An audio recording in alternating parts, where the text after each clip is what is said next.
So welcome again to Localizing Content in Contentful. I'm Marcelo Lewin, as NG said. And here's the agenda for today. I'm going to give you a quick intro. I'm going to give you my quick little 2-minute marketing thing about Headless Creator, which hopefully helps you guys too. Then we're going to look at, do a quick peek at the project that I worked on in my company where I work, where we're using localization to localize an app. Then we'll jump into localization in general in Contentful. How do you do that? I'll show you. We'll create a quick content model that supports localization. We'll add Locale, then we'll run some GraphiQL queries on it. Then after that, we're going to jump into my project, and you'll be able to check out that project and how we did it. And then, like NG said, if there's any questions left over, I'll answer them, but otherwise feel free to ask them as I'm on with that. I do want to preface this that the project I'm going to show you, I'm not the developer of it. I was in project management and Contentful architect and all that, but I have an awesome developer, which I think is logged in, but he's kind of shy, doesn't want to speak. I want to put him on the spotlight, but he won't let me. So if you have any code questions, I will not be able to answer them beyond the fact that I know it was coded in C# using the Contentful SDK, the C# Contentful SDK. I'm looking at my list here real quick. Like I mentioned, I'm the founder of headlesscreator.com, which I'll show you. I also work full-time for a SaaS company here in Southern California called ServiceTitan.com, and they are, think of it as Salesforce, but focused on a vertical for HVAC, plumbing, the service industry, chimney sweeping. It could be a whole bunch of different service industries. They use our software, ServiceTitan software, to manage their business. And then on the side, like we all have sides, of course, I do headlesscreator.com. And this is my attempt, my hopefully okay attempt at sharing knowledge with the community all about headless, specifically headless CMSs. And it's more specifically, as Angie knows, Contentful, but now I'm kind of widening my, casting a wider net, just focusing on all headless stuff.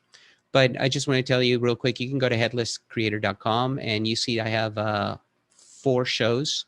The content modeling show, which I model content live. So people say, hey, can you model this? And I go and do it.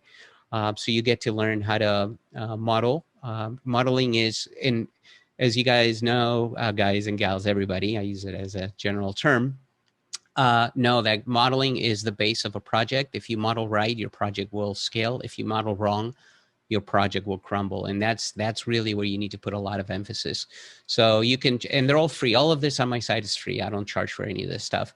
Every episode has a view content model, which will open up a link to the Miro board that I actually created live with the actual model. So you'll be able to check it out. I also have a Headless CMS show, which is more tips and tricks for administrators and authors. I just launched yesterday the Headless Dev Show, which is going to be focused on developers of headless technologies. And then I have a podcast, Headless Creator Podcast, which is an audio conversation one-on-one. With that, I do want to say that I'm looking, since this group is full of developers, I'm looking for developers that would love to present something in my show. It's a live show, so please reach out to me. It's you saw my email. It's marcelo@headlesscreator.com.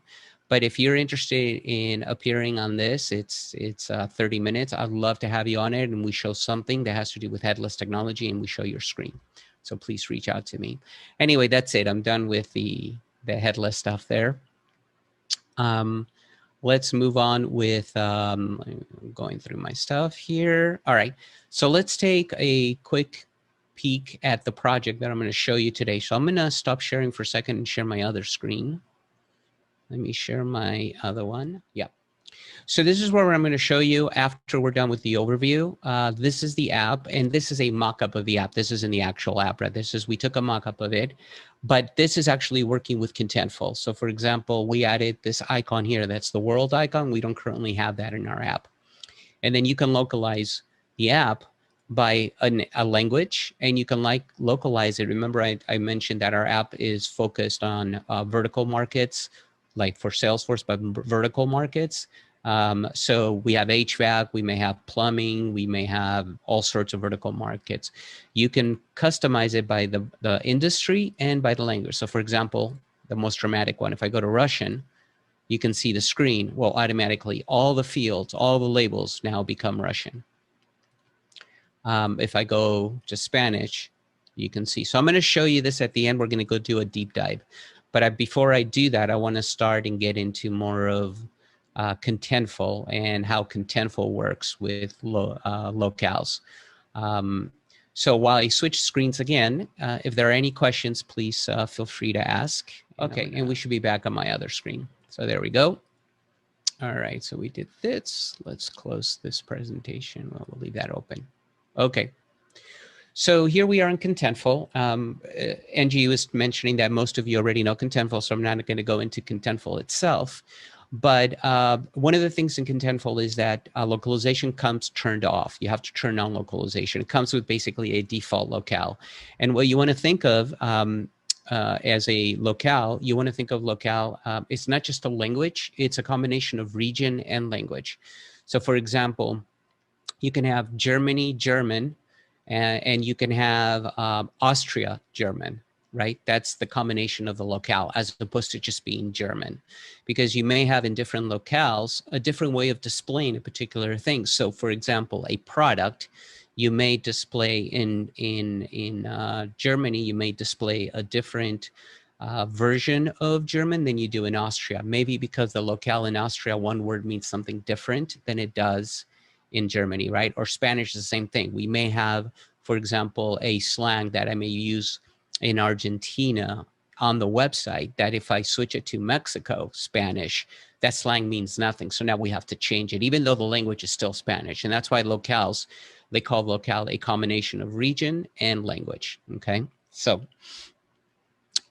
just basically to understand that. In Contentful, to turn on locales, you go to settings, you have to be in your space, and you go to, where am I? Locales, of course, the top one. All right. So you can see that I have English set up as my default locale. Now, I'm in the community version. There's different versions that Contentful supplies. The community version is 2 locales. In our enterprise version that we have, I think, 30 locales for the app and my work. So it really depends. But when you create that free community version, you'll have 2 locales to play with. It doesn't matter how many locales you have. Once you learn how to do one, it's the same thing for everything else. But for example, what I'm going to do is I'm going to go ahead and add locale, and I'm going to add a Spanish locale so I can translate it because I don't know German. But you can see, and you guys can probably see the pull down. Can you see the pull down? Because sometimes that doesn't go through in you do? Okay, great. So you can see the pull down, and there's tons and tons of locales. So you can see for French, even though you have the language French, you have Belgium, you know, Burundi, Cameroon, the Canada even, right? All right, so let's go to Spanish. And I'm going to go to, I'm just going to say regular Spanish, meaning Spanish across the board. I could select Argentina if you wanted to, but in this case, I'm just going to select Spanish. Now, when you add a locale, you're now able to start localizing fields in your content model. But sometimes you may have for example, a product name that you're not going to change. It'll be the same thing across the world. So you don't want to localize that field. That means that if you don't enter a name for it, you want it to fall back to the default locale. So whenever you add a locale, you can have it fall back to the default locale. And in this case, it's English, right? So I'm going to have, if I don't fill out, or if the author doesn't fill out any information on the Spanish version, we'll show on the website the English version. Okay, and we'll see that in GraphiQL. Below here is enable locale and response means that in the APIs of Contentful, it'll come through. If you don't, then it won't come through. And also allow the editing of locales. And then the other thing that's important is when you add locales, you can create a content governance around that, which says you can create a role, let's say for a translator that only has access to a particular locale. So when they log into to Contentful, they can go and edit the entry for that particular locale. So you can have a Spanish translator, you can have a German translator, and they won't be touching each other's entries, right? And then this one is the most important one, especially if you want to use the default, is allow empty fields for this locale. That means that if a field, for example, description field, has 4 locales that you have to translate it for, and you don't want to do it for all of them, then you have to say this, because if you don't, it'll force you to fill out every single locale for that particular field. So I'm going to say allow empty fields for this locale. I'm going to click on save. Okay, so now we've just enabled localization for multiple locales. I mean, it's already enabled in the sense that English, right, was the locale. But now we have 2 locales in Contentful here.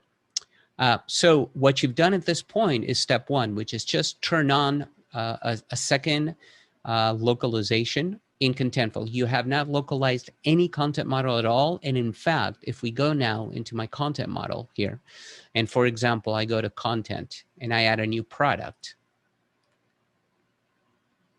you can see that I have a name, a SKU, and a description and a price. And that's it. I don't have anything else. I don't have the ability to enter for Spanish now. So the way to do that is you have to change your content model. So let me go back here. We'll go ahead and delete this. Yep.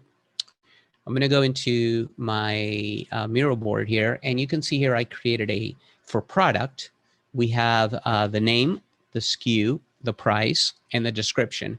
What I want, so when you start working with your content model, and hopefully this is big enough, I'll make it a little bigger so you guys can see it better.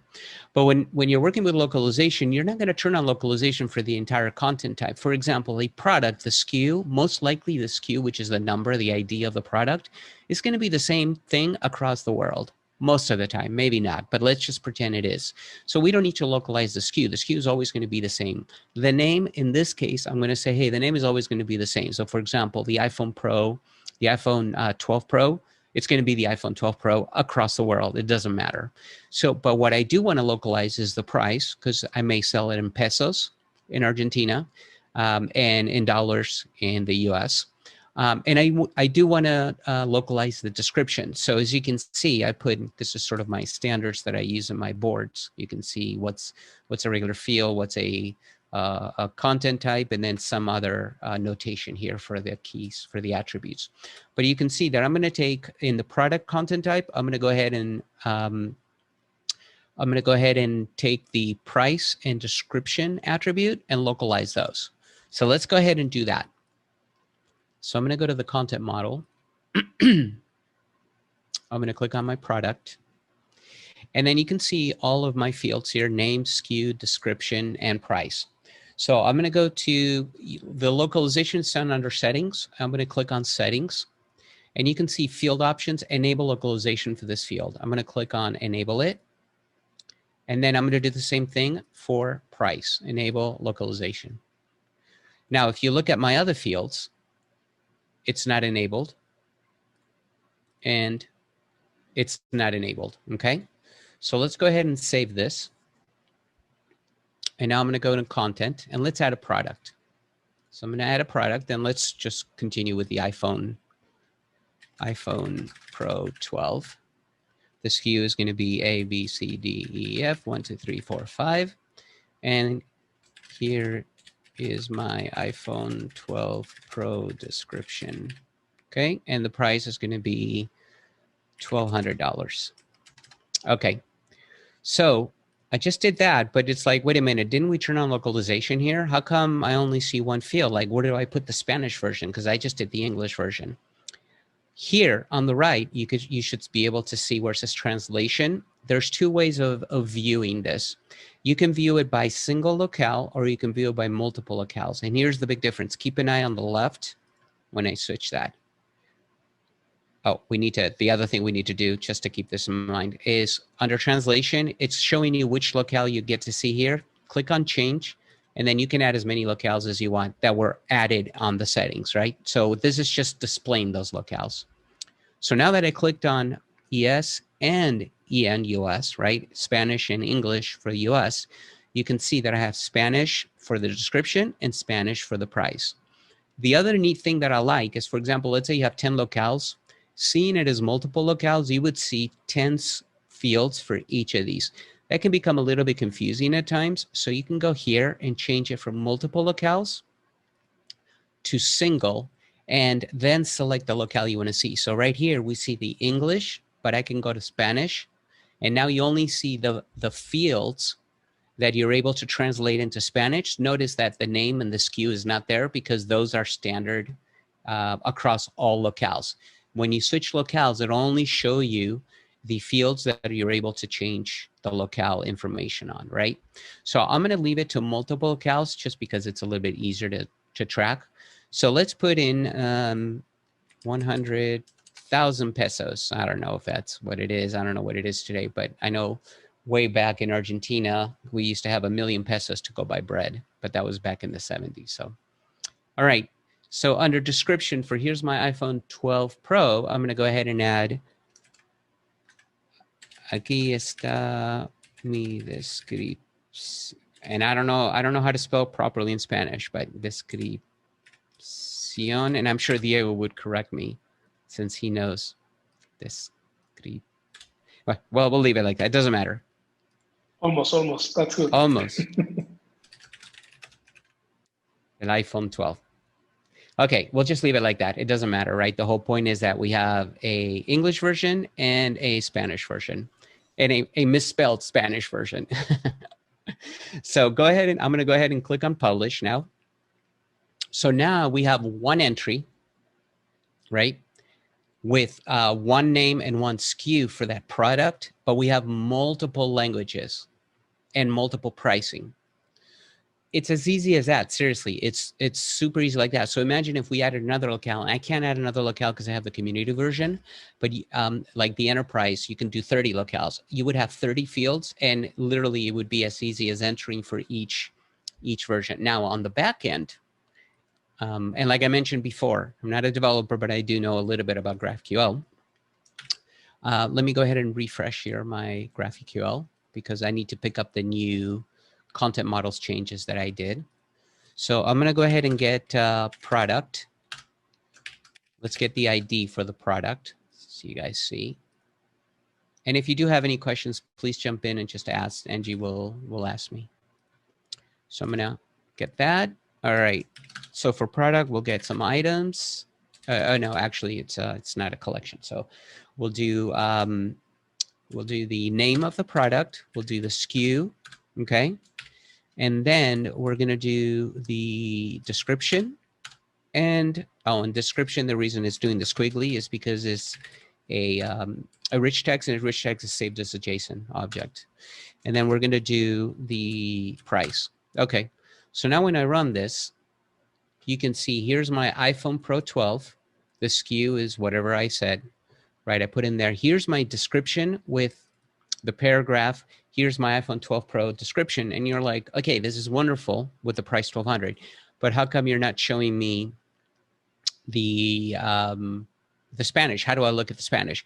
What happened here is that what we have is by default, it's going to be the default locale. And you can change that by type in locale, right? So if I do EN-US like that, and I run it again, it's giving me the same thing. But now I can change locale here to ES, and this is how your developer would be pulling it from their code, right? They would look for a specific locale based on maybe a flag that you show on the top or a pull-down menu that allows them to switch, or maybe even just on automatically detecting the location they're at and pre-selecting that locale, right? But when I run this, aquí está mi descripción del iPhone 12. So you can see that the name remains the same, but the SKU is the same as well. But now this change and my price is 100,000 pesos, right? So now we did it really easily. I'm going to do one more entry in Contentful.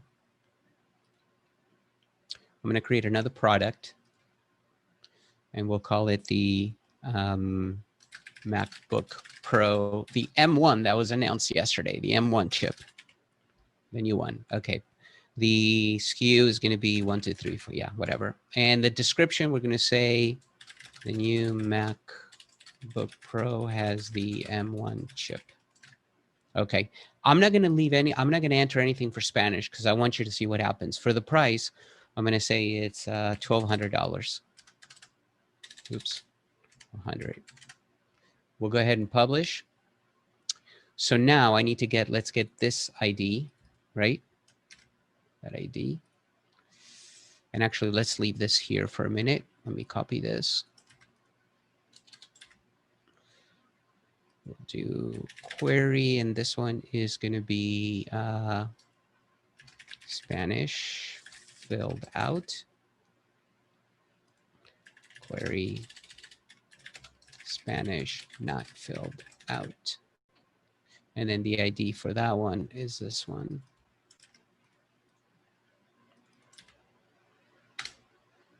Let's prettify everything to make sure. Yeah, we're good. So when I run the Spanish filled out, I get the Spanish version. But when I run the Spanish not filled out, I get the English version. Why do I get the English version? Because if you recall, when I set up locales, I set Spanish with the default fallback locale of English. And in the content itself, I didn't enter Spanish. Now let's enter a Spanish thing. La nueva computadora MacBook Pro con el chipo. No, I don't know. I don't know how to say chip. El chipo. We'll just say, we just add O to everything in English. El chipo M1. And I know this is probably killing Diego since he's like, you're destroying the language. All right, publish changes. So now when I rerun Spanish not filled out, I actually get it, right? Because I have the actual language in there. But that's the beauty of it, right? You can create your content model and figure out which fields do we need to localize. And then on top of that, do we make it mandatory, or is it okay if we don't localize it to do a fallback to the default language? So that's really the overview that I wanted to give you of Contentful and the localization features, right? How do you localize it? Now I'm going to stop and see if there's any questions. And then I'll move on to the actual project. I'll show you the project and our process behind it. And like I said, I won't be able to answer any code questions because I'm not a developer, but Angie, if there are any questions. Yes, there's one question from Renee. Can I query multiple or all locales at once? I believe you can. I don't know how to do it. Like I said, I'm limited on my development, but I believe you can. I'm not unless sure. You know, NG, if you already know, but yes, you can actually pull multiple locales. Yeah. Like if I want to know if there's a locale for Spanish for a field or oh, I see. So if there is that again, I'm sorry, it's a more of a developer question. I believe there is because we are looking at that in our app. If we don't have a particular locale, you'll see in our app, in the pull down menu, it won't show. And I think the developer that worked on my project is here, but like I said, he's shy. He won't jump in. He would probably have the answer for you. So my apologies on that. But I believe there is because when you'll see when I add a new locale on the app that we worked on, it'll appear in the pull down menu. When I remove it, it goes away. Right. Okay, cool. Yeah. So then, so that's sort of the overview. I'm going to go ahead and stop sharing this one, right? As I showed you before, the app, you can change not only by terminology, but by language as well. Just to give you a quick overview, there were 3 goals with this project. And this is a project, we have an internal hackathon company-wide. And this is a project that I'm entering with the developer as sort of a hackathon project, as a proof of concept to be able to do this with our app. But the 3 goals were to empower our authors to manage the microcopy. Right now, engineers hard code all of this. So what we want to do is we want to move away the management of copy from engineering into into the people that really know what things should be called, right? Which are the authors. So we want to remove engineers completely from the equation on the copy, on the microcopy. At the same time, we want to allow the users to be able to customize their screen by language, by terminology, And it's something we don't have ready today, but we are going to have ready in a couple of weeks for our hackathon, is the ability for the user to create their own terminology through the app. So in their company, they have a particular name instead of, let me switch here back to English. Instead of customer, they call them whatever. They call them clients, or they call them whatever. They could customize their own terminology, save it, and then in their company they'll be able to completely rename all the fields in this in the screen, basically. Alrighty. Okay. The other goal was that for every screen in the future, we want to be able to add languages and terminologies by verticals without the involvement of engineering. That means that an author should be able to go, or an administrator should be able to go into Contentful, add a language, add a vertical terminology, and not have to go to engineering and say, hey, can you update the app now? It would be all automatic. And I believe we've accomplished this, and I'll show you that. Okay, so let's jump in. I showed you the app. This is what the app looks like. I'm going to give you a quick look here at the app workflow. You can see we have Contentful here. Contentful's hosting the content model. And I'll go into the content model so you can see that in just a minute. But the content model hosts the ability to have fields for various languages, unlimited languages.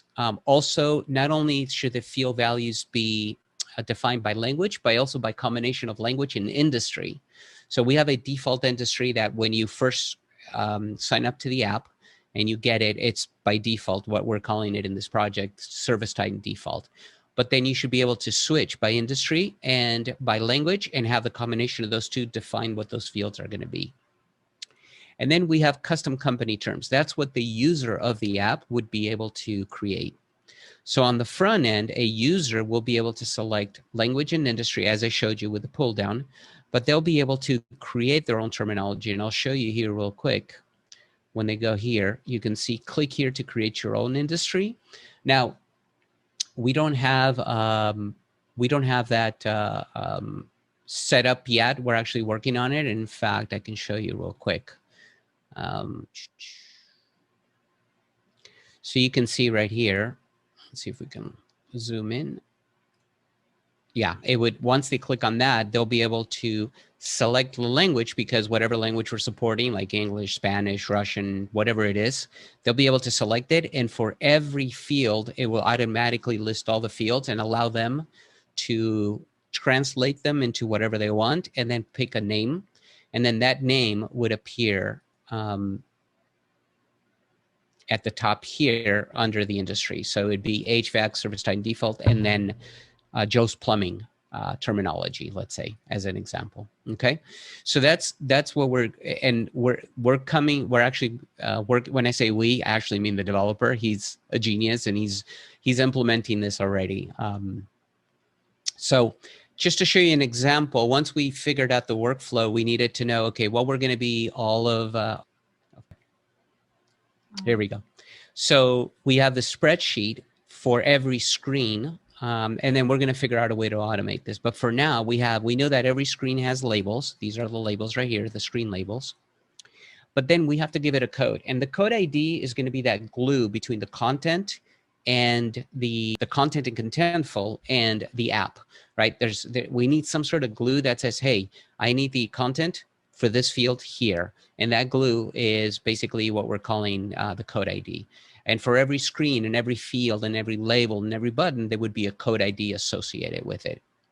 And then for each of those, there would be by, you can see, this is one vertical, this is another vertical, and this is like a third vertical, and we can keep adding verticals. And this we're doing here just for organization purposes. Also, we're going to be looking at maybe taking something like this and be able to use this information to just do a direct import using the CMA, the Contentful Management API, into the content model, right? But here you can see that for every field, we translated it into English, Spanish, and Russian by industry as well. We Any have a, questions? Yep. yes, we have a question from Amoga. Is the custom terms menu available only in English? No, it's available in whatever locale we support. So right now we have English, Spanish, and Russian. So they'll be able to go in and select. If you look at the, did I close it? Let's go back into this real quick. I'll leave it open there. Yep. And you can see right here on the call screen, this is the custom fields. They'll select the language and enter for each language the ability to create their own custom. And the beautiful thing is the content type that we, or the content model that we created will scale infinitely to as many industries as we want, as many locales as we want, with a few content types. Any other questions, Angie? Not at the moment, no. Okay. So here's the content model, okay? So think of an app. An app has screens, right? Any app, it doesn't matter what web app you use, it has screens. So an app has screens, and in a screen, you're gonna have many fields. Now this, remember I use code ID, that's just a way to connect, you know, content with app functionality. So that's sort of the standard that we use. But a screen, for example, in this case, we took what we're calling the call screen. Let's go back here. We'll have many fields. A field will have a code ID, if you guys remember that. Now, a field, for example, the name field, right? If we say, let me go back here, the name field has a code ID, whatever that code ID is, which in this case, you can see name field has a call screen name field label. That's the code ID for it. We'll have values. Now, we could have a, we could just say make this a type of text, short text, and then have for every language, make it localized, and for every language, there would be one. But the problem is that doesn't solve the combination of industry and language. So what do? We created a industry content type that holds industries. All it does, it holds industry. And I'm going to show you this in Contentful, but it just shows we have the ServiceTitan default industry, then we have the HVAC industry. We would also have the Chimney Sweep industry. When the user creates their own, they would be their own industry, and each of them would have an ID, right, a code ID. Now, there's this basically, think of it as a join table, a join content type that will take a value and an industry. So the field for the value for this field in this industry, and this is a reference. So you can see that values is a reference to field value, and it can hold one to many. So it can hold many because it can hold many industries, and you'll see how that works. But notice that I didn't localize this. What I'm localizing is in the join content type here, which takes industry, adds a value to it, and gives it to field. I localize the value, and that's it. That's all we need to do. And I'll show you in just a minute how that works. But this is this content model right here, basically with 3 content types, because this could be anything. The screen could be pages, whatever you have on your website. But this, and this allows you to create industries and assign values to labels, or to any labels, what we call in here fields, infinitely. That's it. You don't need anything more. So with that, I'm going to jump into Contentful now. So here we are, and you can see, I'll show you the content model real quick. We have the screen, we have the industry, we have the field, and we have the field value. And why did I do it underscore field value? Because I think of these as, these aren't real, even though it's a content type, I think of it more as a component because it's information that is only pertinent in the context of the field. It's not pertinent by itself. I'm never going to reuse entries and field value anywhere else. It's pertinent to the field itself. So I'll show you in a minute. So let's jump into content. And I'm going to go to the call screen, right? Imagine having many screens, but in this case, we only just did one screen. I'm going to go to the call screen, and you can see that the call screen has a name, an external name. The standards that I like to do when I build content types is I give it an internal name and an external name. And why do I do that? The internal name is really for the authors, the content managers to go in and search. So I can call this whatever I want. We can say call screen in the app. It doesn't matter. The external name is what would be shown, let's say, in a heading or something. So always have those two. So that way I can easily search for content as an author, but not affect what it's displayed outside. And then here's the code ID for this page. In this case, we decided #calls, which is the URL really in the app. Okay. So let me go ahead and get rid of that. We'll go ahead and publish changes. Okay. So when I go into, you can see fields here. When I go into, for example, the search section title, which applies to this here, search for customer, that's the search section title. When I go in there, I click on that, it brings up the reference of the type field, right? It has an internal name, the code, which is this code here, right there. Then it has values, but remember, values are a reference to the field value join. And why is that? So I have, these values are going to be the values by industry. So I created, for example, ServiceTitan default and HVAC industry. When I go to ServiceTitan default, you can see here's the industry. Again, this is for searching only, the authors. But here are the values in English, in Russian, and in Spanish. So for example, search for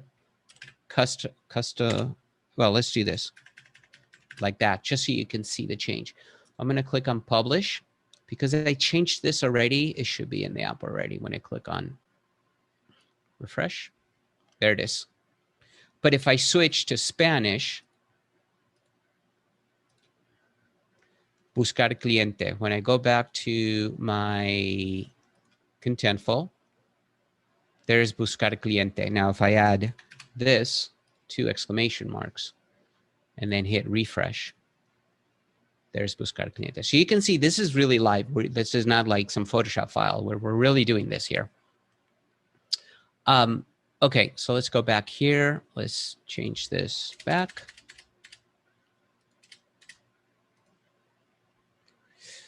So let's do this under, we're going to book job. We're going to go to the default for the title again. And this time we're going to get rid of buscar cliente, the value. I publish. Now I go to the front end. And it's search for customer because I set the default, the fallback in the locale to be English, right? So then that way the app never breaks. So let's do something else here. We'll put it back. Okay, so let's add an industry. If I go to the app, you can see that we have HVAC and default. Let's add, we'll go to Contentful, we'll go to industry. I'm going to add an industry. And this is where the real power comes in because no longer is engineering involved. We just have authors taking care of this stuff. And what we did on the front end, you'll see real quick. So we're going to call this Chimney Sweep. Chimney Sweep. And this is, we're going to call it industry. And the call ID, it doesn't matter, industry, Chimney Sweep. And of course, this we would agree on a standardization with engineering to make sure that it follows the standard so that way it's an easy thing to apply. But we just added the industry. So now we have 3 industries. So what I'm going to do, I'm going to go to the app. Here under industry, it doesn't show yet. I'm going to hit refresh.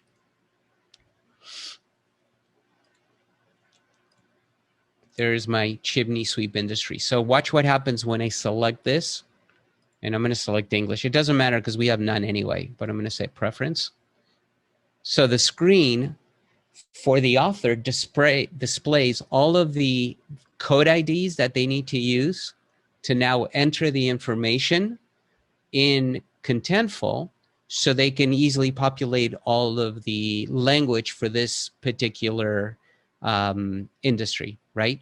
By label. So let's do one. Let's go ahead and do, we'll do the title for Chimney. Let's go to Contentful. All right, so I'm gonna go back to screen. I'm gonna call screen, click on that one. We're gonna go to section title, right? That's what we wanna add. And we have two, we're supporting two industries right now. Let's create the new industry one. So this one is gonna be, we're gonna call it, well, let's link it first to the correct industry. It's the Chimney Sweep industry. So we're gonna call it Chimney Sweep industry. Okay, and then we have three values in English. So we're gonna say chimney in English. I can't spell chimney for some reason. Okay, chimney in Russian and chimney in Spanish. Publish. Okay, so we published it. So now you see that this field now supports 3 industries in 3 different languages. So now when we go here, you'll see this section, this just the title only. Not work, of course, because I didn't do this. Okay, wow. That was scary for a moment there. Now we do this. Chimney in English. Let's switch Chimney Sweep to Spanish. Chimney in Spanish. And you saw I'm doing all this live. So there's, and this is the beautiful thing about it, because now we took away the boring stuff from engineers on, you know, creating all these new content labels and gave it to the content authors. And they can create industries, they can create labels, they can manage all that without the involvement of engineering, that's the goal here, right? So of course they would go through every screen and we would have probably some sort of maybe spreadsheet that instead of doing it one by one within Contentful, we'd have a spreadsheet where they can just fill it out and then do an import using CMA. This again, because it's proof of concept, we're not going through that whole process. One thing we are going to be working on to enhance it is for the industry, we're going to have fallback, just how we have fallback for languages, we're going to have fallback to an industry. So if I only put in the title for this industry, all the other fields will be filled out by the fallback industry. So we're going to be enhancing this with that. But now let's do one more thing, and let's add a new language that we want to support, right? Because that's the whole thing here. So let's go back to Contentful. We're going to go to Settings, Locales. And right now we're doing, so let's add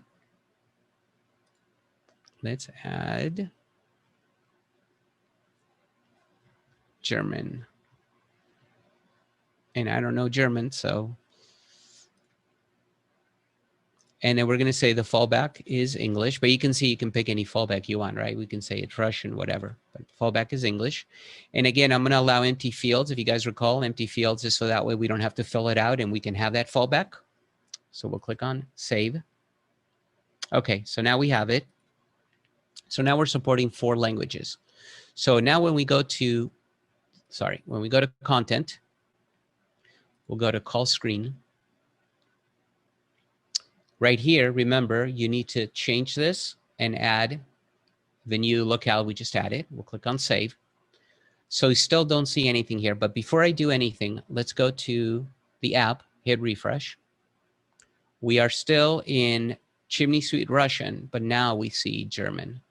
So if I click on German and click on Set Preference, of course, we have nothing, right? So let's go to Contentful. We'll click on the section title again. And now we have for each of the industries, if I click on each industry, we'll have German, right? So I have no clue. So we'll just say search for customer in German. I have no clue how to say it in German. So we'll leave it like that for now. We'll go to this one. Search for client in German.